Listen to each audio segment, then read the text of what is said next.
السلام علیکم، آپ دیکھ رہے ہیں ہمارا پروگرام معنی الاسماء اور میں ہوں آپ کا میزبان محمد وقاص شہین۔ جی ہم شروع کرتے ہیں اسلامی بچوں کے نام سے۔ سب سے پہلے ہمارا جو نام ہے وہ ہے محمد ولید۔ جی عربی زبان کا لفظ ہے، اس کا معنی ہے نوجوان۔ اور دوسرا نام ہے اویس، یہ بھی عربی زبان کا لفظ ہے، اس کا معنی ہے بزرگ۔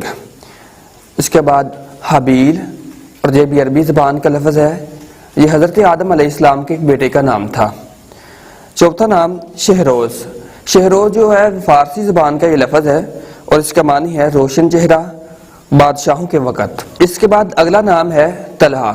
طلحہ جو عربی زبان کا لفظ ہے اور اس کا معنی ہے نعمت سیادہ درخت۔ اور اس کے بعد آخری نام ہمارا ہے ہشام۔ ہشام بھی عربی زبان کا لفظ ہے، اس کا معنی ہے بہت زیادہ سخی اور شان و شوکت والا۔ اس کے بعد ہم بڑھتے ہیں بچیوں کے نام کی طرف، تو ہمارا پہلا نام ہے ادیبہ۔ ادیبہ عربی زبان کا لفظ ہے، اس کا معنی ہے علم و عمل والی مہذب خاتون۔ اور دوسرا نام رویحہ۔ رویحہ بھی عربی زبان کا لفظ ہے، اس کا مطلب ہے راحت والی، سکون والی۔ اور اس کے بعد اگلا نام آمنہ۔ آمنہ عربی زبان کا لفظ ہے اور اس کا مطلب ہے ایمانت دار، امن سے رہنے والی۔ اور آخری نام حلیمہ۔ حلیمہ بھی عربی زبان کا لفظ ہے، اس کا معنی ہے نرم مزاج۔